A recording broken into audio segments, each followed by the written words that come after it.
कराइब अंगनवा में, शिव गुरु अइले सवनवा में,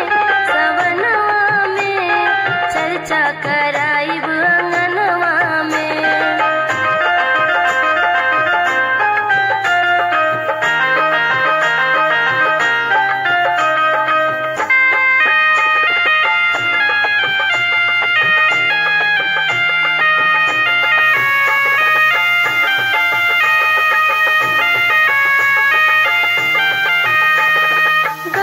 जमुनवा से जल भरी लैनी, जल भरी लैनी हो जल भरी लैनी, गंगा जमुनवा से जल भरी लैनी, धोअब चरणवा आंगनवा में, आंगनवा में शिव गुरु अइले सवनवा में, धोअब चरणवा आंगनवा में,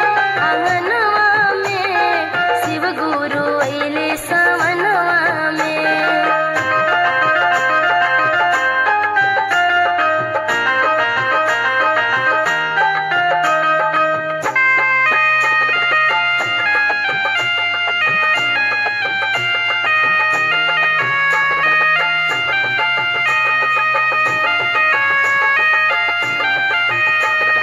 सिलवट पर पिसनी हो हरी हरी भंगिया, हरी हरी भंगिया हो हरी हरी भंगिया, सिलवट पर पिसनी हो हरी हरी भंगिया, घट घट पी गईले अड़ भंगिया, अड़ भंगिया झूम झूमी नाच दिखाए अड़ भंगिया, घट घट पी गईले अड़ भंगिया, शिवड़ भंगिया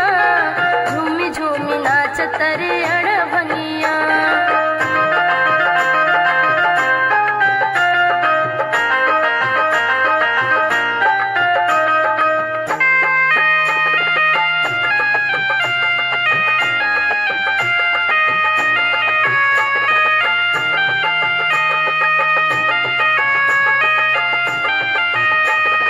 डम डम डमरुआ बजावे त्रिपुरारी, डमरू के तान पो नचे दुनिया सारी, नचे दुनिया सारी हो नचे दुनिया सारी, बाजेला झन झन घुघुरवा से, घुघुरवा से शिव गुरु अइले अंगनवा में, बाजे घुघुरवा अंगनवा में, आंगनवा में शिव गुरु अइले सवनवा में।